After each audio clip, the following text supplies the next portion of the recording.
Hola, buenos días. Historia, tercer grado. Maestra, Janet Edwina Novelo Quep. Escuela Secundaria Técnica número 5 de Tenabo, Campeche. Tema: Panorama del período. Contenido: ubicación temporal y espacial de la Revolución Mexicana. ¿Qué vamos a aprender? Ubicación temporal y espacial de la Revolución Mexicana y los acontecimientos nacionales e internacionales que caracterizan a México en estas décadas. Para orientarnos un poquito más sobre este acontecimiento tan importante en nuestro país, observemos un breve video. Walking Animación presenta datos históricos de la Revolución Mexicana. El general Porfirio Díaz llegó a la presidencia de México en 1876, bajo el lema de paz, orden y progreso, durando 30 años en el mandato. En su gobierno, Díaz alentó a las inversiones extranjeras, abriendo a México a un mercado internacional. Además, hubo adelantos tecnológicos como la electricidad, el telégrafo, el teléfono, el fonógrafo y la creación de vías férreas. Los beneficios del gobierno de Díaz solo llegaban a grandes funcionarios, hacendados e industriales, y a su vez marginaba las necesidades de los pobres. La mayoría de los mexicanos eran muy pobres y tenían una vida de semiesclavos en las haciendas, ya que los hacendados les habían quitado sus tierras. Les pagaban con fichas o vales y no conocían el dinero. Algunos campesinos no conocían otro lugar, solo la hacienda donde nacieron. Las deudas del padre con el patrón se pasaban a los hijos. El 27 de febrero de 1908, Díaz concedió una entrevista al periodista norteamericano James Clement. Díaz dijo que México estaba preparado para una era de libertad política y llamó a formar partidos de oposición porque estaba listo para retirarse en 1910. Francisco I. Madero, estimulado por la entrevista a Díaz-Clement, escribió un libro llamado La sucesión presidencial de 1910, que proclamaba la no reelección en la política. Madero se postuló como candidato en su partido nacional con el lema de sufragio efectivo, no reelección.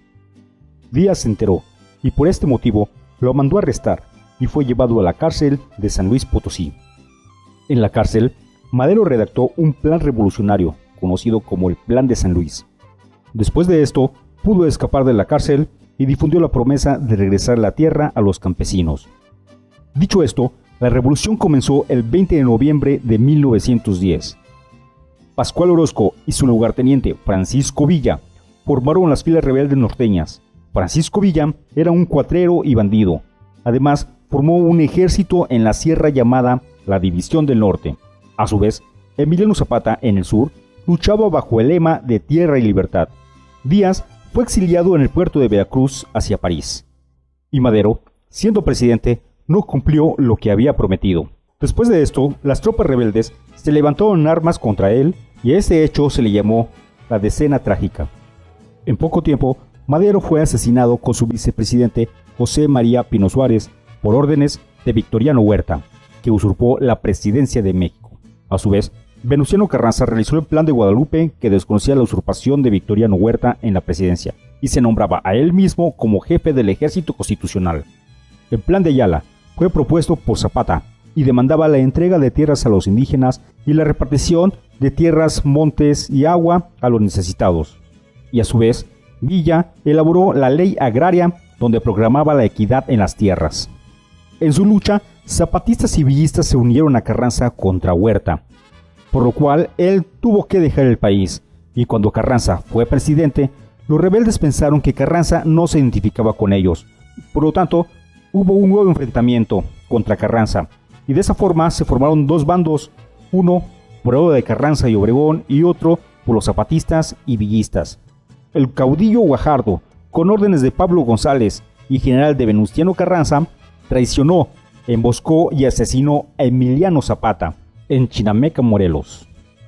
Después de este hecho, en 1915, Carranza logra la victoria decisiva contra los villistas y los zapatistas.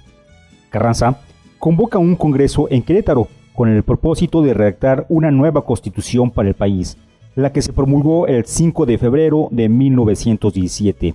Y esta es la que nos rige actualmente, donde destacan los artículos 23, 27 y 123.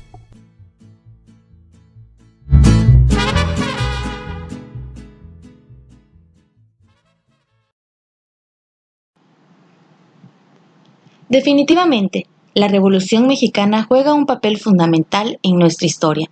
Por ende, tenemos que comprenderla y para ello elaborarán el ejercicio de la primera ficha, que corresponde a la realización de una línea del tiempo, destacando los acontecimientos más relevantes del periodo estudiado.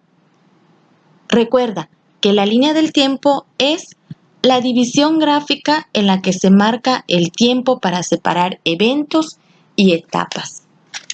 Por lo tanto, una vez observado el video y basándote de tu libro de texto o de otras fuentes como internet, enciclopedias, revistas, etc., elabora tu propia línea del tiempo que abarque desde el inicio de la revolución hasta su fin. Aquí te mostramos un ejemplo. Sé que vas a utilizar tu creatividad. Éxito.